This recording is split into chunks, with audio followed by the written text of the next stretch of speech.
A Purdue professor is challenging air pollution with a new discovery. News 18's Francisca Wood has the story. As you know, cars and trucks, especially those that run on diesel, cause quite a bit of pollution. But Greg Shaver and his students are working hard to combat those emissions coming from diesel engines. Take a look at this. So the technologies we've developed together with our partners, including Cummins and Eaton Corporation, are focused on making the engine system itself more efficient and how gases come in and out of the cylinders. So we still need to make power, but we want to do that in a way that doesn't use as much fuel and doesn't produce as much harmful gases coming out of the combustion process. Now, the gases that Shaver is talking about are NOx gases, or nitric oxide and nitrogen dioxide, as well as carbon dioxide, or CO2, which is a big cause in pollution and breathing problems in people. These are also the gases that are being released by the Canadian wildfires currently happening up north that we are also seeing effects of here. But unlike the wildfires, diesel engine gases will not dissipate after a few days. Yeah, so the wildfires, the impact of this particular set of wildfires will ultimately dissipate.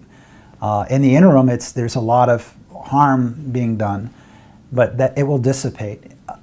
We use our vehicles every day, and the environmental impact from NOx and smoke emissions from vehicles, and not just large vehicles, but also passenger cars, and from other sources too, including electricity generation, those are sustained. That's something that, is an everyday occurrence. And that is why Shaver and his team are working on making diesel engines cleaner and more efficient.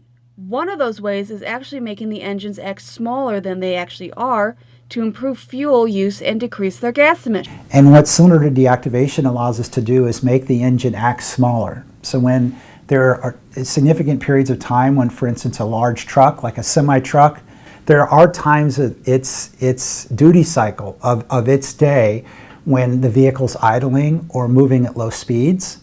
And in that case, we don't need all 6 of the cylinders in that engine to be combusting fuel and operating. But innovations like these do not happen over a couple weeks, but instead a few years. Shaver even said that this research all began back in 2008, but with how things are moving, he has confidence.